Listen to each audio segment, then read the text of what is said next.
अजित पवारांच्या निधनानं येवल्यात शोककळा, पदाधिकारी कार्यकर्त्यांमध्ये हळहळ। बारामती येथे विमान अपघातात अजितदादांच्या निधनानं येवला शहरासह संपूर्ण तालुक्यात शोककळा पसरली आहे। त्यांच्या जाण्यानं राजकीय सामाजिक क्षेत्रातील पदाधिकारी व कार्यकर्ते सुन्न झाले असून अजित पवार आपल्यातून निघून गेले आहेत हे अद्यापही मान्य होत नाही, अशा भावना पदाधिकारी कार्यकर्त्यांनी व्यक्त केल्या। या दुःखद घटनेच्या पार्श्वभूमीवर येवल्यातील मंत्री छगन भुजबळ यांच्या संपर्क कार्यालय परिसरात लावलेले शुभेच्छांचे बॅनर तात्काळ उतरवण्यात आले। तसेच येवला लासलगाव विधानसभा मतदारसंघातील सर्व हळदी कुंकू कार्यक्रमांसह इतर सांस्कृतिक व सार्वजनिक कार्यक्रम रद्द करण्यात आले आहेत। अजितदादांशी असलेले जिव्हाळ्याचे संबंध, त्यांचे नेतृत्व व कार्यकर्त्यांशी असलेली आपुलकी यामुळे त्यांच्या निधनानं निर्माण झाल्याचं पदाधिकारी कार्यकर्ते सांगत आहेत। आमचे पक्षाचे नेते मान्य अजितदादा पवार यांचं आज असं विमान अपघातामध्ये दुःखद निधन झालं।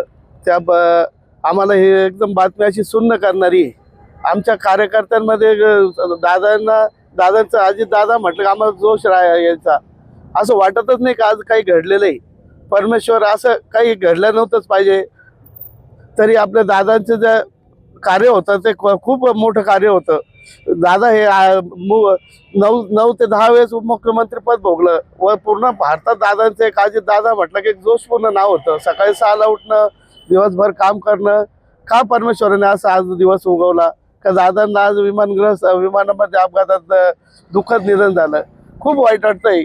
तर एक आमचं येवल्याच्या वतीने, राष्ट्रवादी काँग्रेसच्या वतीने दादांना भावपूर्ण आम्ही आज या प्रिंट मीडियाच्या माध्यमातून ही एक दुःखद घटना या ठिकाणी बघतोय की राज्याचे उपमुख्यमंत्री, प्रशासनावर अतिशय पकड असलेले आमचे नेते, राष्ट्रवादी काँग्रेस पार्टीचे प्रमुख अजितदादा पवार यांचं दुःखद निधन झालं असं आम्हाला कळतंय।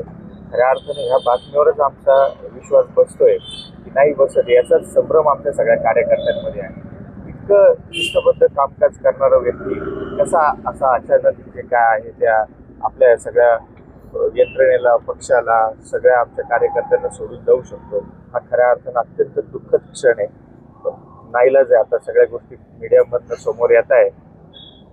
खरंच खूप वाईट वाटतं या ठिकाणी। आम्ही समता परिषद, अखिल भारतीय महात्मा फुले समता परिषद असेल, राष्ट्रवादी काँग्रेस पार्टी असेल, आमचे विविध सेल या ठिकाणी आम्ही सगळे या ठिकाणी जमलोय। आम्ही दादांना भावपूर्ण श्रद्धांजली देतो। खरं म्हणजे टीव्ही चॅनलवर ज्या बातम्या सुरू आहे याच्यावर अजूनही विश्वास बसत नाही। अशी बातमी अचानक कानावर येईल या गोष्टीवर विश्वास बसत नाही।